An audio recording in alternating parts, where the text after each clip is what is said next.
싸운 거. 빛은 파동이다. 빛은 뭐 입자다. 싸웠던 내용인데, 제일 먼저 17세기 후반에 뉴턴이 입자설, 하위 헌스가 파동설을 주장했다고 해요. 이름만 좀 비춰보나. 뉴턴이 제일 먼저 빛은 입자다라고 처음 말했던 사람이에요. 근데 뉴턴은 이제 이걸 입증을 못하고 나중에 하위 헌스의 파동설을 근거하는 또는 파동설을 지지하는 실험들이 성공하게 됩니다. 19세기 초에 영의 빛의 간섭 실험, 프레넬의 빛의 회절 실험과 함께 맥스웰의 전자기파 속력이 빛의 속력과 같다는 거, 이런 걸 여러 가지 입증을 함으로 해서 파동성 확립만 미술가요. 파동성이 확립돼요. 다시 말해서 17세기에는 논란이 있었지만 19세기에 들어서면서 그 논란이 종결됩니다. 빛은 파동이야라고 아예 못이 박히는 거야. 무려 3명의 학자가 나오죠. 무려 3명의 학자가 파동설을 지지하고 거기에 대한 실험을 성공을 시킵니다. 그래서 파동이야라고 굳게 믿고 있던 와중에 19세기 후반에 이제 파동성만 가지고는 설명할 수 없는 것들이, 어떤 현상들이 나타나게 되는 거예요. 예를 들어서 광전 효과 같은 것들이 그렇습니다. 광전 효과. 오늘 배울 광전 효과인데, 그래서 광전 효과가 뭐길래 이걸 실험으로 빛의 파동성으로는 설명할 수 없었는지에 대해서만 오늘 잘 이해하면 될 것 같아요. 광전 효과 실험을 처음 한 사람은 아인슈타인이 아닙니다. 광양자설이라는 저 설을 확립한 사람은 아인슈타인인데, 광전 효과라는 이 효과 실험을 처음 한 사람은 헤르츠라는 사람. 헤르츠. 우리 왜 60Hz, 120Hz, 뭐 106.9MHz, 헤르츠 있죠. 진동수의 단위에 이름을 붙여 넣어드린 헤르츠님이 실험을 통해서 이제 광전 효과 실험을 하게 됩니다. 자, 그것을 이제 이론적으로 확립한 사람이 이제 아인슈타인이다라는 정도까지 알면 될 것 같아요. 자, 역사는 이 정도로 마무리하고요. 그럼 광전 효과가 뭔지부터 설명을 할게요. 광전 효과. 자, 일단 파동성, 입자성, 여러 가지 이슈가 있는데 한 3가지 정도 이슈를 얘기를 할게요. 자, 파동의 성질을 먼저 얘기를 할게요. 파동의 성질. 일단 파동이라는 녀석은 자, 책에 나온 파동성이 첫 번째, 빛의 세기. 우리 이거 써보자. 볼게요. 빛. 첫 번째, 종류. 두 번째, 세기. 2가지로 분류할게요. 푸른 빛, 붉은 빛. 세기는 강한 푸른 빛, 약한 푸른 빛, 강한 붉은 빛, 약한 붉은 빛. 이렇게 구분을 할게. 뭐 하고 있는 거냐면, 빛은 에너지잖아. 에너지다 보니까 종류에 따라서 에너지가 다른 거 알죠? 그럼 붉은 빛과 푸른 빛 중에 누가 더 에너지가 많아요? 푸른 빛이 에너지가 많거든. 그래서 에너지라고 쓸게요. 붉은 빛은 에너지가 적죠? 에너지가 적으니까 에너지라고 쓸게요. 그죠? 에너지가 적습니다. 한 가지 우리 또 알고 있는 게 뭐냐면, 요 에너지라는 건 뭐에 비례하냐면 진동수에 비례합니다. 그죠? 진동수에 비례해. 굳이 그림으로 그린다면 푸른 빛은 이야 진동을 하고 있다면 붉은 빛은 진동한다는 얘기예요. 그죠? 그러면 여기부터 여기까지 거리가 뭐예요? 하장. 파장이죠. 파장이 짧고요. 파장이 깁니다. 그렇죠. 그래서 이 에너지란 녀석은 뭐에는 반비례한다? 파장에는 또 반비례하게 돼요. 파장이 짧은 놈의 에너지가 많다는 뜻입니다. 이러한 관계를 갖고 있어요.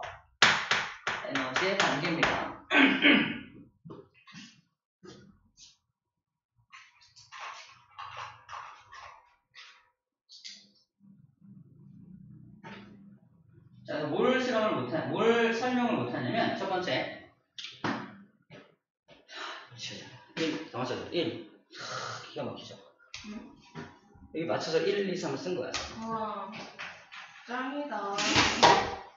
자, 첫 번째 칸, 두 번째 칸, 세 번째 칸을 주목해 보세요. 뭐라 써있냐면은, 자, 이걸 이제 어떤 실험을 할 거냐면, 이런 실험을 할 거예요. 너무 크지 않노?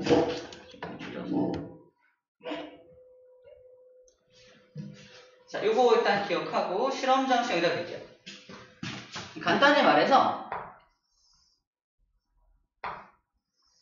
금속 A라는 금속에다가 파란 빛을 쪼일 거야. 금속에서 전자가 막 튀어나옵니다. 봐봐. 금속이 전자가 원래 돌아다니죠. 그지? 그래서 전기가 통하잖아. 근데 거기다 푸른 빛을 쪼이면 에너지가 굉장히 많은 빛을 쪼이는 거잖아. 에너지가 많은 빛을 쪼이면 우리가 배웠던 전자의 껍질 위로 올라가 전이 될 수 있다는 원리에 의해서 전자가 에너지를 공급받으면 어떻게 돼요? 위로 올라갈 수 있잖아요.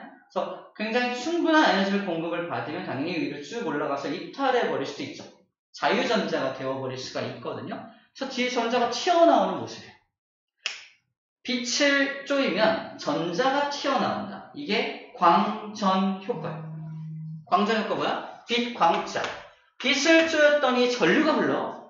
전자가 튀어나오면서 한쪽 방향으로 주르륵 흘러가면 반대 방향으로 전류가 쭉 흐르는 거잖아. 전자가 튀어나간다는 건 그냥 전류가 흐르는구나 라고 생각하면 됩니다. 아, 빛을 쪼였더니 전류가 생겨? 그치? 그래서 저 원리를 이용한 게 태양 전지판이에요. 태양 전지판 우리 지붕마다 올려놨잖아. 빛을 쪼이잖아. 전류가 흐른다니까? 그걸 모으는 거야. 모아서 우리 집에 밤에 쓰는 거예요. 그렇게 전기를 만드는 겁니다. 다른 전기 생산 방식은 다 터빈 돌려서 전기 만들잖아. 얘는 좀 달라. 그냥 빛만 쪼이면 저절로 전자가 막 튀어나와서 그게 흘러가지고 전류가 생산이 되는 거거든요. 또 다른 방식의 발전 방식이라서 어마어마한 발전 방식입니다. 사실 그거의 모태가 되는 게 뭐다? 바로 요 광전 효과입니다. 광전 효과. 자, 이 광전 효과. 그럼 전자가 튀어나오는 것을 보고서 이제 빛은 파동이라고 굳게 믿고 있던 사람들이 이렇게 생각하는 거야. 야, 봐봐. 그러면 광전 효과가 빛이 이렇게 쪼이면은 전류가 흐르잖아. 그래서 빛의 세기가 충분히 세면 진동수가 작아도 전자가 방출될 거야. 뭔 소리냐면 붉은 빛을 쪼이면 에너지가 부족하잖아요. 전자가 잘 안 튀어나와. 그죠? 에너지가 많은 파란빛을 쪼였을 때 전자가 팡 튀어나와. 근데 붉은 빛을 쪼이면 에너지가 적으니까 전자가 잘 안 튀어나옵니다. 그냥 아예 안 튀어나와. 하지만 파동의 정의가 뭐냐면 우리 왜 종이에다가 볼록 렌즈를 이용해서 빛을 모아가지고 오랫동안 쪼이면 어떻게 돼요? 타잖아. 처음에 딱 쪼였을 때 바로 타나요? 한참 쪼여야 타죠. 뭔 소리냐면 얘는 에너지이기 때문에 에너지를 한 곳에 집중하라 하거든요. 집중시키면은 그게 누적 돼가지고 큰 에너지로 누적된다는 거예요. 다시 말해서 붉은 빛을 쪼이더라도 언젠가는 누적돼서 전자가 튀어나올 거야. 하지만 100년, 1000년 해도 전자 튀어나올까 안 튀어나올까? 절대 안 튀어나와. 이거를 파동설을 주장하는 학자들은 이해를 못하는 겁니다. 아니 분명히 빛은 에너지이기 때문에 에너지를 누적 붉은 빛이라 할지라도 계속 오랫동안 쪼이면 언젠간 전자가 튀어나와야 되는 거 아니야? 절대 안 튀어나와. 이거를 설명 못해요. 첫 번째 이슈입니다. 푸른 빛이어서 세기가 작을 수도 있고 붉은 빛이어서 그러니까 에너지랑 세기는 비례하거나 그런 게 아니고. 아니, 절대 얘기해줄게요. 자, 저 붉은 빛은 에너지 자체인데, 자, 강한과 약한의 의미를 얘기해줄게요. 강한, 약한. 자, 강한 푸른빛, 약한 푸른빛. 강한 푸른빛은, 일단 약한 푸른빛은 파란빛을 쪼이는 등이 하나로 띠 쪼이는 거야. 강한 푸른빛은 100개의 등을 한꺼번에 켜는 거야. 밝기를 의미합니다. 밝기. 강하다, 약하다는 걸 뭘 의미한다? 밝기. 이 방에 불을 다 끄고 붉은 등을 켜, 하나. 되게 어둡죠? 근데 붉은 등을 100개 켜봐. 어떻게 될까? 이 방이 온통 붉게 그냥 엄청 밝은? 말이 좀 이상한데, 엄청나게 밝은 붉은 빛으로 물들 거예요. 신고 들어갈 거예요, 그래서? 불났다고. 그래서 밝기를 강하다, 약하다고 말하는 거예요. 밝기. 다시 말해서, 강하다, 약하다를 이제 이따 입자로 표현하면, 강한 푸른빛은 푸른색 빛의 입자가 100개가 쏟아붓는 거라면, 약한 푸른빛은 이 푸른색 빛 입자가 하나만 퉁 때리는 거예요. 이런 느낌으로 이제 공부를 할 겁니다. 자, 어쨌든 파동설을 주장했던 학자들이 당황했던 첫 번째 썰. 그게 바로 첫 번째, 여기 당황했던 거예요. 이게 실험입니다. 금속판에 쪼여지는 빛의 진동수가 특정한 진동수가 작으면, 즉 빛의 세기가 약한 붉은빛 같은 걸 쪼이면 아무리 센 빛을, 즉 엄청 강한 붉은빛을 쪼이더라도 에너지가 부족하기 때문에 절대로 광전자라는 전자는 튀어나오지 않게 됩니다. 자, 이때 용어를 몇 개 정리하고 갈게요. 자, 이 광전자 라는 말이 나오죠. 광전자. 그리고 빛의 진동수, 그리고 특정 진동수 이런 말 나오죠. 이게 무슨 말이냐면은 얘가 진동수가 크고 진동수가 작은 건 알고 있죠. 그러면 붉은빛은 전자가 안 튀어나오고 푸른빛은 전자가 튀어나오잖아. 그럼 붉은빛보다는 에너지가 좀 많고 푸른빛보다 이쯤 되면은 여기까지는 전자가 안 튀어나오는데 여기 진동수를 넘어가는 순간부터는 전자가 튀어나올 수 있겠네. 그러니까 여기 빨주노초 파남보 빨주노 한 초록색 정도? 예를 들어서 한 초록색 정도 되면은 그때부터는 전자가 튀어나와 이럴 수 있을 거 아니야. 그 초록색에 해당하는 진동수가 바로 여기 특정한 진동수, 그 진동수부터는 전자가 튀어나올 수 있는 진동수야 라고 말하는 겁니다. 그 진동수를 F0라고 표현을 하고요. 이거를 한계 진동수라고 말해요. 이 한계를 벗어나면 드디어 전자가 튀어나오기 시작할 수 있어 라고 말하는 거야. 다른 말로 이 문턱만 넘으면 돼. 문턱 진동수라고도 부릅니다. 한계 진동수, 문턱 진동수라고도 불러요. 그렇구나. 여기 진동수 이상을 넘어가면 전자가 튀어나오게 되는 거야. 하지만 이 진동수 이하의 녀석은 아무리 강한 붉은빛을 쪼이더라도 절대 전자가 튀어나오지 않게 된다는 겁니다.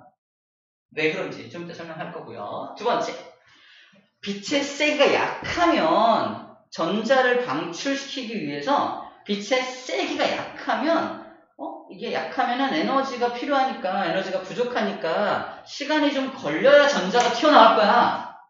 실험을 하는 거야. 자, 봐봐. 그래서 이 붉은빛들은 절대 전자가 안 튀어나오니까 푸른빛을 쏜 겁니다. 강한 푸른빛을 쏘면 당연히 전자가 팡팡 튀어나오겠지. 하지만 약한 푸른빛을 쪼이면 요거 아무리 진동수가 많아도 에너지가 많은 거라도 되게 약한 푸른빛이잖아. 약하잖아. 세게 약하잖아. 세게. 밝지가 않잖아. 하나밖에 안 켰으니까. 걔를 금속에 쪼이면 아무래도 좀 시간이 좀 걸려야 전자가 튀어나올 거야. 어떤 의미인지는 알겠죠? 그래서 약한 푸른빛을 삥 쪼이면 전자가 빵 튀어나와. 알았어. 아니야. 알아. 그냥 설명 방식이야. 놀랬어. 미안해. 놀라라고 했잖아. 놀라잖아. 전자가 파란빛을 쪼이면 빵 튀어나와. 벌 받았어. 빵 튀어나오더라는 겁니다. 그래서 진동수만 확보가 되면 아무리 약한 빛을 쪼이더라도 전자는 즉시 방출됩니다.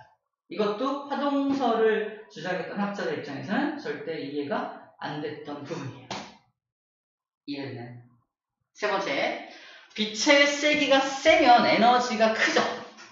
그래서 방출되는 광전자의 최대 운동 에너지도 커야 한다. 이때 광전자라는 말 나오는데 이 광전자가 뭐냐면 빛을 쪼이면 전자가 튀어나오잖아. 빛을 쪼여서 튀어나온 전자를 광전자라고 해요. 광전자. 그럼 그 빛은 뭐라고 하냐면 이따 배우지만 광자라고 해요. 광자.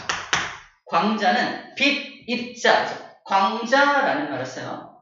그래서 광자를 쪼이면, 광자를 쪼이면, 즉 특정 진동수 이상이 되는 광자를 쪼이면, 이해돼요? 특정 진동수 이상이 되는 광자를 쪼이면 광전자가 튀어나옵니다. 즉 광자와 광전자는 같은 거야, 다른 거야? 다른 거죠. 광자는 빛을 말하고 광전자는 그때 튀어나오는 전자를 의미합니다. 광전자가 많이 튀어나올수록 전류의 세기도 세겠죠. 더 많은 전류가 흐르겠죠. 그치? 전류의 세기를 측정하는 장치가 이제 고안이 되는 거야. 다시 돌아갈게요. 빛의 세기가 세면 에너지가 크잖아. 그래서 센 빛을 빵 비추면 튀어나온 전자의 운동 에너지도 엄청 클 거라는 거야. 운동 에너지도 측정이 가능합니다. 운동 에너지 측정 가능해요. 운동 에너지. 그래서 빛의 세기가 세. 다시 말해서 푸른빛을 쏠 거야. 푸른빛 등을 5개를 빵 쏘요. 전자 튀어나오겠죠? 튀어나온 전자의 운동 에너지. 예를 들어 100이야. 빵 쏘고 뿌앙 100으로 튀어나와. 오케이. 전등 10개 준비해! 그래서 10개. 푸른빛 10개를 빵 쏘요. 과학자의 예상이 야 이게 아까 100이었으니까 200 정도 날아가지 않을까? 근데 빵 튀어나온 전자들이 얼마의 에너지로 날아가냐? 100을 날아가요. 아무리 강한 푸른빛을 더 쪼이더라도 튀어나간 광전자의 운동 에너지 값은 변하지가 않게 됩니다. 이것도 과학자들 이해가 안 돼요. 자, 이 모든 의문점을 해결하기 위한 솔루션을 제공을 하도록 하겠습니다. 보세요.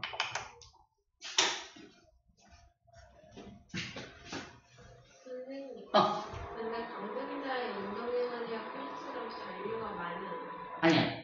전류가 많이 흐른다는 건 전자가 여러 개 튀어나가야 전류가 많이 흐르는 거야. 그럼 운동 에너지랑 관계가 없어요? 전혀 관계없어요. 관계없어요. 전류가 빨리 흐른다고 몰라도 전류가 많이 흐르진 않아요. 그럼 파동일 때 빛은 에너지인데 입자일 때는 빛은 에너지가 아닌 거예요? 아니요. 아, 이게 또 눈으로 연결돼. 어떨 때는 파동성만 나타내고 어떨 때는 입자성만 나타내니까 파동일 때 빛이 되는 거예요? 우리가 흔히 아는 빛은 파동이지. 하지만 이런 실험에서는 입자성을 나타내는 거야. 그런데 이거 알기 위해서 필요한 게 이런 진자 알아? 진자? 네. 똑딱똑딱 똑딱똑 진자 3개의 진자를 그렸습니다. 쌤이 하나를 더 준비해서 이렇게 생긴 진자 하나를 준비해서 여기다가 충돌시킬 거야. 어떻게 되나요? 1번, 2번, 3번, 4번 중에 누가 튀어나와? 3번이 퉁 튀어나오고 4번은 멈춥니다. 하나 더 준비해요. 2개. 5번. 4번과 5번 2개를 1, 2, 3에 퉁 충돌시켜 어떻게 된다면? 2, 3번이 튀어나옵니다. 이렇죠. 2, 3번이 튀어나가. 요거 끝났어. 요거만 알면 됩니다. 요거 하나하나가 이제 구슬이잖아. 구슬이잖아. 구슬이 하나 입자라고 본다면 이제부터 요 구슬과 같은 것이 광자가 여기 금속에 있는 전자를 의미해요. 금속에 있는 전자들의 부딪힐 거예요. 빵 부딪혀 튀어나갈 겁니다.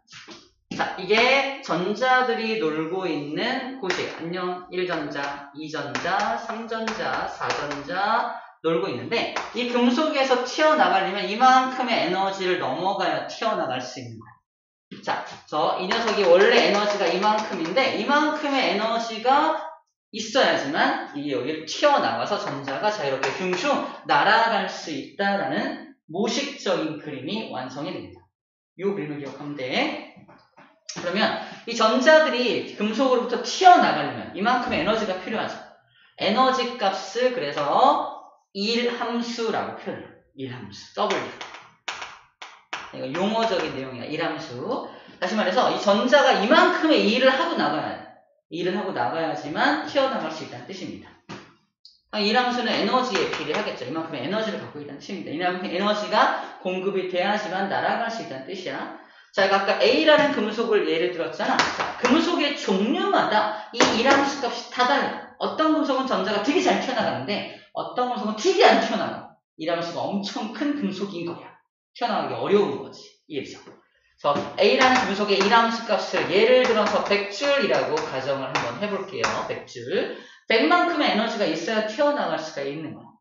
자, 그때 첫 번째 실험부터 봅시다. 첫 번째 실험 뭐였냐면은 진동수가 작아도 오랫동안 쪼이면 세기만 충분하다면, 자, 즉 강한 붉은빛을 쪼이면 얘는 튀어나갈 거야. 그죠? 이게 첫 번째 실험이었거든. 강한 붉은빛을 쪼이면 아무리 진동수가 작아도 강한 붉은빛을 쪼이면 튀어나갈 거야 이거거든요. 자, 그럼 우리 일반적인 내용부터 설명할게요. 일반적인 내용. 자, 일단 푸른빛을 준비할게요. 푸른빛. 자, 푸른빛을 쪼인다. 약한 푸른빛은 쌤이 무식적으로 약한 푸른빛은 요거 하나 그릴 거예요. 강한 푸른빛은 요거 3개를 그릴 겁니다. 강한 붉은빛은 요거 3개를 그릴 거고요. 약한 붉은빛 요거 하나 그릴 거예요. 이 입자들이 와서 쾅 부딪히는 거야. 이거 이해되죠? 자, 그러면 일단 약한 푸른빛을 쾅 쪼일 거야. 약한 푸른빛을 비춰줄 겁니다. 광자죠. 에너지가 굉장히 많은 광자. 약한 푸른빛을 꽝! 여기다 붙여. 그 금속에 비춰주는 장면이야. 그러면은 이 광자가 가진 에너지는 한 개의 진동수 이상일 테니까 에너지가 굉장히 많겠죠. 예를 들어서 150줄의 에너지를 가지고 있는 광자입니다. 꽝! 때리면 이 마지막 유전자가 얼마의 에너지를 받게 돼? 150을 받게 되는 거야. 아까 요거처럼. 그죠? 150을 받고 출발합니다. 빵! 출발하니까 올라가는 동안 얼마를 소모해? 100을 소모하는 거야. 그래서 튀어나간 전자는 얼마의 운동 에너지를 가지게 된다? 50줄의 운동 에너지를 가지게 된다. 됐죠? 좋아. 그럼 강한 푸른빛을 이렇게 3개짜리 꽝꽝꽝! 강한 푸른빛을 꽝꽝꽝 비추면 150짜리 3마리가 꽝! 부딪히는 거니까 몇 마리 튀어나와? 전자 3마리가 꽝꽝꽝! 이렇게 튀어나와요. 하지만 얘도 요 3마리가 얘 3마리가 각각 100 쓰고 올라가고 얘도 100 쓰고 올라가고 얘도 100 쓰고 올라가는 거니까 각각 가지는 전자의 운동 에너지는 각각 얼마야? 50이지. 강한 푸른빛을 쪼인다고 해서 이 녀석들의 운동 에너지가 바뀌었나요? 안 바뀌었잖아. 그게 세 번째 내용이었죠? 그래서 운동 에너지 값은 변함이 없었던 거예요. 이해돼요? 우리 세 번째 내용에서 강한 푸른빛, 강한 빛을 쪼이면 에너지가 많으니까 더 운동 에너지가 커질 거라고 예상했지만 그렇지 않았다고 예상했어요. 바로 이 대신에 튀어나간 전자가 3마리이다 보니까 더 많은 전류가 흐르는 걸 관찰할 수 있겠죠. 전류의 세기가 세지긴 하지만 운동 에너지가 커지지는 않는다 라는 말을 하고 있는 겁니다. 되죠? 그리고 약한 푸른빛을 쪼이면 에너지가 적으니까 전자가 좀 튀어나가는데 시간이 오래 걸릴 거야. 후려가 퉁 빵! 튀어나가잖아. 그치? 약한 푸른빛을 쪼이더라도 바로 즉시 튀어나가지 않아가. 전류의 세기는 좀 약하겠지만 즉시 튀어나갑니다. 깜짝 놀라겠던 게 요시럽이죠. 약한 걸 쪼이더라도 에너지가 충분하기 때문에 여기 튀어나갈 수 있다는 겁니다. 자, 그 얘기. 다 해결이 되죠. 자, 그 다음에 이제 빨간빛으로 바꿔볼게요. 자, 붉은빛으로 바꾸면 붉은빛은 광자 에너지가 적어요. 예를 들어서 80밖에 안 돼. 80줄이야. 한 개의 진동수보다 작아. 그러니까 땅 때리죠? 얘가 하나 튀어 올라가겠죠? 일단 올라가. 올라가는데 어디까지 올라가? 여기까지 올라가요. 그죠? 80만큼 쓰고 시간이 없어. 올라가지 못하지? 떨어져. 탈출을 못하는 거야. 그러니까 우리 입장에서는 전자가 튀어나와 안 튀어나와? 안 튀어나오잖아. 그지? 그러니까 적은 에너지를 가진 걸 붙여주면 절대 전자가 튀어나오지 않는다는 거야. 어떤 실험했어? 아무리 적은 빛이더라도 오랫동안 계속 왜 쪼이면 언젠가 튀어나갈 거야! 했지만 튀어나가. 안 튀어나가. 왜? 80, 주르르, 80, 주르르, 80 요걸 왔다 갔다 하는 거지. 절대 누적이 되는데. 누적이 안 돼. 그래서 전자가 튀어나가지 않게 되는 겁니다. 이해돼? 근데 누적이 안 돼요? 누적이 안 돼. 왜요? 얘 누적이 돼? 똑같다니까? 얘 누적이 안 돼. 예를 들어서 4만 놔두고 4를 탕 때려. 탕 때려. 더 커져? 계속 커져? 4를 같은 높이에서 탕 때리면 같은 탕 이거 왔다 갔다 할 거야. 그지만 그 얘기야. 얘를 10번 때리면 언젠간 이만큼 튀어나갈 거야. 이거 아니라고요. 그래서 저 얘기를 한 거야. 절대로 같은 높이까지 올라가지 그 이상을 올라갈 수는 없다는 겁니다. 그게 입자이기 때문에 그렇다. 입자성. 이게 파동성이라면 누적이 되는 게 맞아. 에너지 누적되는 아까 볼록 렌즈처럼 쌓이고 누적돼서 에너지가 많아지는 게 맞지만 여기서는 그게 적용되지 않는다라는 얘기를 하는 겁니다. 모든 의문이 풀린 거예요. 됐죠? 바로 요 내용을 잘 기억하면 되겠습니다. 자, 그러면 파란색 말고 우리 보라색 빛을 준비해 볼게요. 보라색. 이걸 보라색이라고 가정해볼게요. 보라색 광자는 운동 에너지가 예를 들어 300줄이야. 문제입니다. 300줄의 에너지를 가진 놈을 빵 때리면 이 전자가 튀어나오냐 안 튀어나오냐? 당연히 튀어나오죠? 튀어나온 전자의 운동 에너지는 얼마인가요? 문제. 200이죠. 300으로 때리니까 얘는 300을 가지고 출발하는데 100을 쓰고 나머지가 바로 광전자의 운동 에너지가 되겠죠. 그러면 운동 에너지라는 운동 에너지는 얘가 처음 갖고 있던 에너지 300이죠. 처음 갖고 있던 에너지에서 뭘 빼야 돼? 이함수 값을 뺀 만큼이 운동 에너지가 되겠죠. 자, 그럼 처음 갖고 있던 에너지를 우리 이렇게 표현합니다. 우리 아까 에너지는 진동수에 비례한다라고 했죠. 그지? 이거를 는으로 바꿀 때 뭐가 필요한지 알아요? 상수. 그래서 이거는 HF라고 표현해요. 플랑크 상수 H. 응? 그래서 에너지는 HF야. 그래서 운동 에너지를 구하는 공식이 이렇게 써 있어요. 야, HF 마이너스 W 써 있어요. 어려워. 이게 아니라 처음 광자가 가진 에너지에서 이함수를 빼준 값만큼이 이 광전자의 운동 에너지야라는 뜻입니다. 이게. 너무 당연하게 읽히죠. 처음 보면은 뭔 소리인지 모르겠잖아요. 그치? 읽을 수 있습니다. 아, 이거 당연하네요. 당연한 거 아니야? 자, 그 내용이 다음 장에 광양자설에서 나와 있는 거예요. 광양자설 내용을 다 이미 한 겁니다. 광양자설 얘기를 한 거예요. 자, 운동에너지를 구하는 원래 식은 2분의 1 mv 제곱으로 구하지.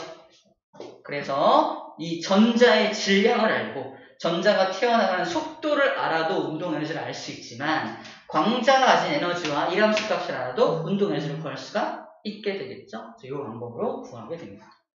책에 그렇게 표현이 되어 있죠. 한계 진동수, 운턱 진동수도 소개를 해 주었습니다. 다 했어요. 이게 광양자설이에요. 그리고 밑에 나와 있는 요 내용이 우리 책에 요 그림이 쌤이 모식적으로 그린 요 그림과 같은 그림이라고 보면 돼요. 요 그림과 같은 그림. 쌤이 훨씬 나아요. 이게 낫죠. 자연스럽게 올라가야지. 빵 올라가냐?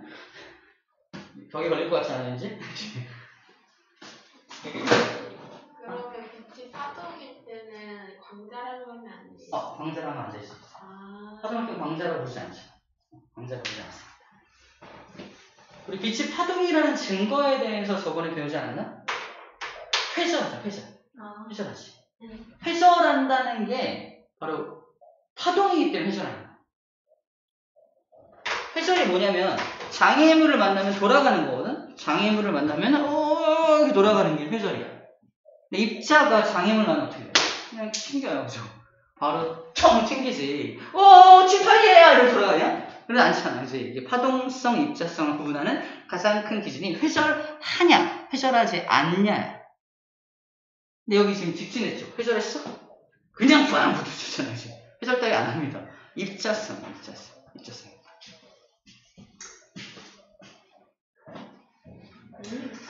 실험 장치 한번 봅시다.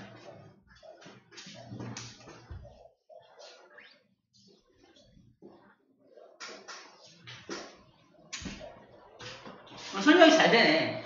여러분들 잘 들어줘가지고. 오늘 엄청 작아왔거든요. 아, 약속을 지켰군요. 네. 확실한 비슷한가? 아주 일어서서도 들었어요. 들었어. 진짜. 그냥 이게. 힘. 자, 이 시험 봐봐.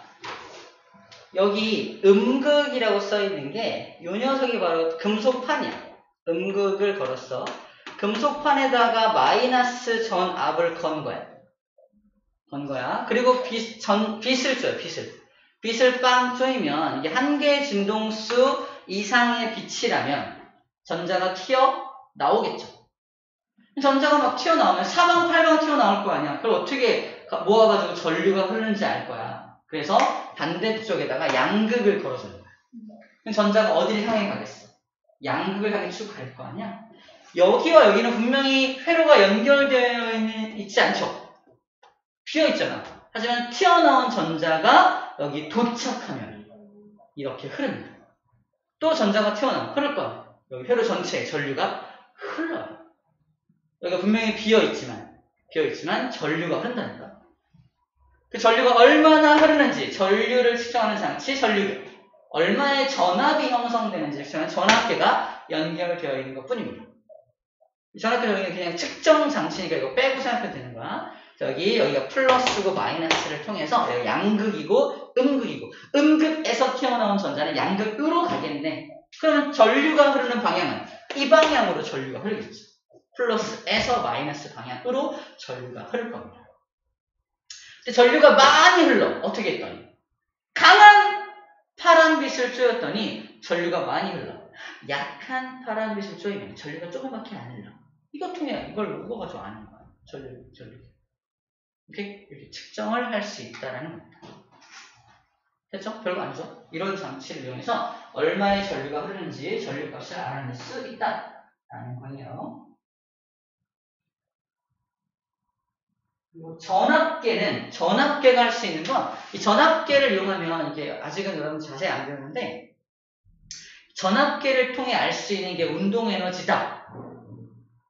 운동에너지 값을 저 전압계를 통해 알 수 있다.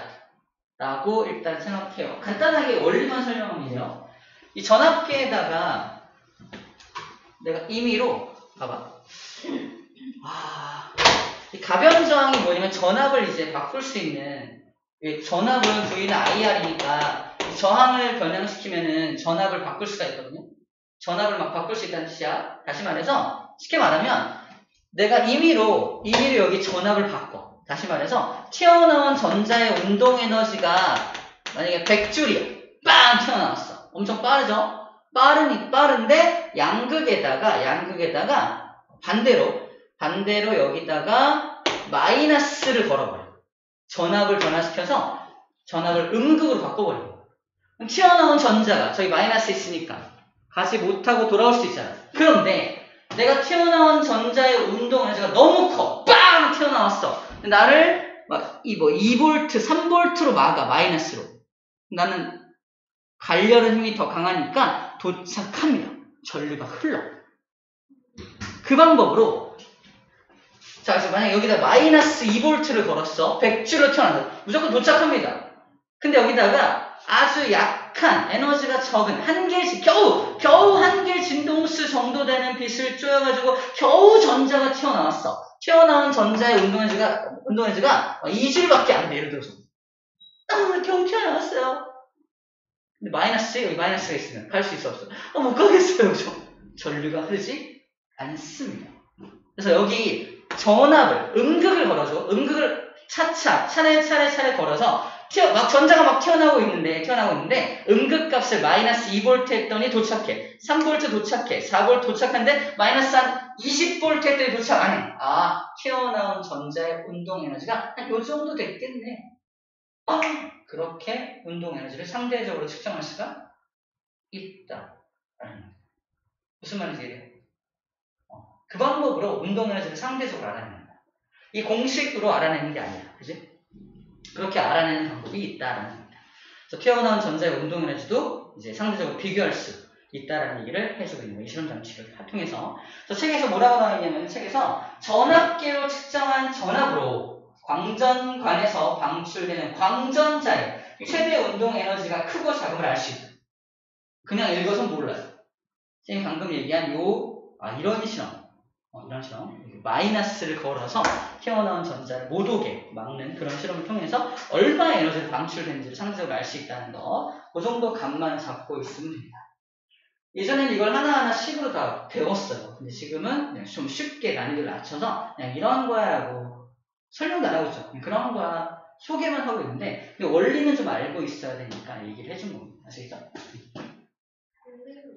그럼 검유계는 뭐 하는 거예요? 검유계는 전류가 얼마나 흐르는지, 그러니까 전류계 역할도 하고 어느 방향으로 흐르는지도 알려줘. 방향가요, 방향. 검유계가 0이 가운데 여기 있어. 전류계는 0점이 여기 있잖아. 이렇게 움직이는데 검유계는 이렇게 있어서 오른쪽으로 전류가 이렇게 움직이고 왼쪽으로 전류가 이렇게 움직여요. 그래서 방향까지 알려주는 게 검유계라고 생각합니다. 검유계는 G라고 쓸 수 있고 이게 G라고 써. 이번에 나왔어 시험.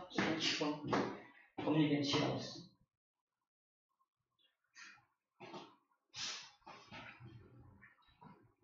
오케이, 다 배웠습니다. 자, 이거 시험 다시 볼게요. 이건 이제 광전효과 실험인데 기억이 나나? 이제 10페이지 이제 이해 다 했으니까 검전기 얘기 잠깐. 검전기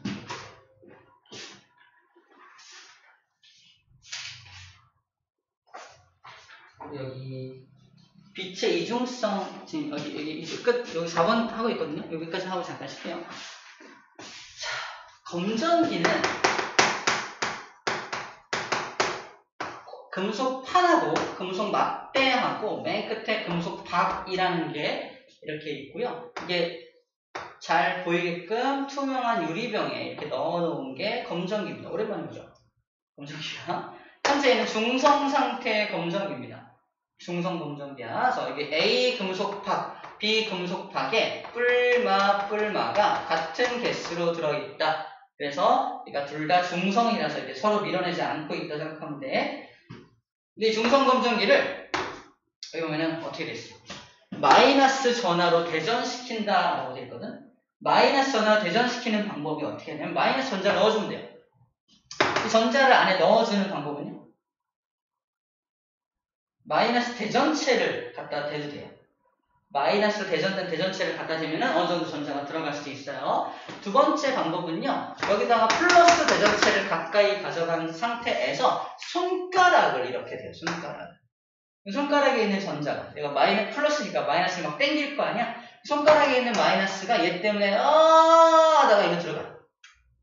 이 방법으로 이 검전기에 전자를 더 넣어줍니다. 중요한 건 검전기에 전자가 더 많이 들어가게 되면은 왼쪽 금속박도 마이너스 전하로 대전이 되고요. 오른쪽도 마이너스 대전되니까 양쪽이 마니까 D 벌어진 상태로 출발하게 됩니다. 이게 그 출발 상태예요. 일단 처음에 벌어진 상태로 출발하는 거예요. 이해돼요? 거기다 어떤 실험을 하냐? 자외선 등을 쪼여주는 자외선 에너지가 많죠? 전자가 막 튀어나올 거 아니야? 전자가 막 여기서 튀어나온다라는 것은 전자가 튀어서 막 날아가 버리잖아요. 거기 빈 공간을 채우기 위해서 밑에 있는 남아도는 전자가 거기를 채우려고 막 올라갑니다. 여기 다시 중성으로 띡 돌아가겠죠. 그래서 광전자가 튀어나온 경우에는 금속박이 오므라들어요. 광전 효과가 일어나고 있구나라는 걸 알 수 있다는 겁니다. 눈으로. 자, 자외선 등을 쪼였을 때는 그래서 금속박이 이렇게 금속박이 오므라들어. 하지만 형광등을 쪼이면 어때요? 어쩌라고 이러고 있어요. 형광등빛 가지고는 전자가 튀어나오지 않았기 때문에 그렇습니다. 형광등은 적외선 그런 건 아닌데 이 아연판에서 전자가 튀어나오게 할 수 있을 만큼의 한계 진동수 이상의 빛을 내지 못하는 거지. 색깔. 자외선의 에너지가 많으니까 다 튀어나오는데 이 가시광선 따위로는 형광등의 가시광선 따위로는 날 튀어나오지 못하게 하지. 이런 거. 전자 안 튀어나오죠. 안 튀어나니까 밑에 있는 전자 올라가는 거. 여기죠. 못 올라가니까 계속 벌어진 상태로 유지가 되겠죠. 아, 광전효과 안 일어나고 있네. 라는 걸 눈으로 확인할 수 있는 장치라는 게 원리 알겠죠? 그래서 광전효과를 눈으로 볼 수 있는 장치입니다. 됐어요. 자, 이제 마지막 방면사슬 다 했고요. 이중성. 빛은 어떤 경우에는 파동의 성질, 또 다른 경우에는, 자, 중요한 표현이야. 또 다른 경우입니다. 어떤 경우와 또 다른 경우를 구분하고 있다는 건 동시에 일어날 수는 없다라는 걸 다시 한번 얘기하고 있어요. 나와있죠? 동시에 나타나지 않는다라는 거 굉장히 중요합니다. 동시성. 이게 빛의 이중성이라고 해서 파동성과 입자성을 둘 다 가질 수 있어 라는 곳에서 우리가 딜레마에 빠져요. 그럼 둘 다 가진다는 건 동시에 가질 수 있나? 절대 그건 아니라는 거예요. 이것 또는 이거로 가질 수 있다는 걸 기억을 해줘야 됩니다. 아시겠죠?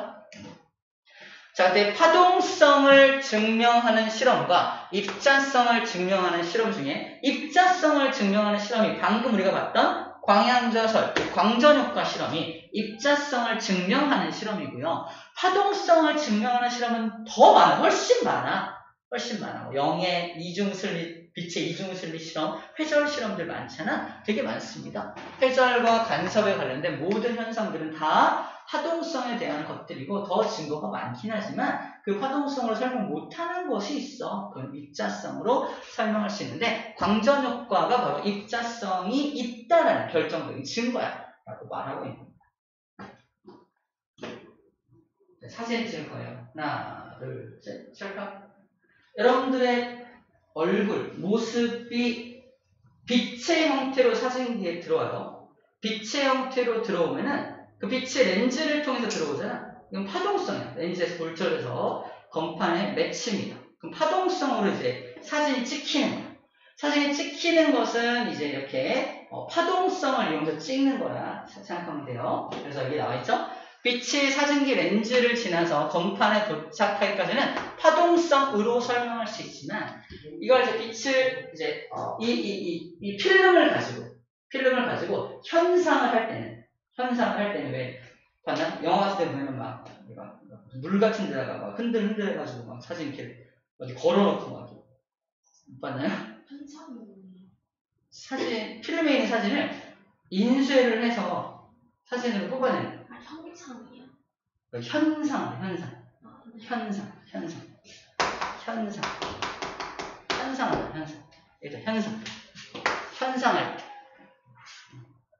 현상할 때 드는 금액을 현상금이 나오잖아. 와. 아닌 것 같구나. 자, 현상금도 아니고. 사진값은 현상금인가? 농담이고. 현상은 이제 사진을 뽑아내는 건데, 그때는 어떤 걸 이용하냐면, 잘 봐.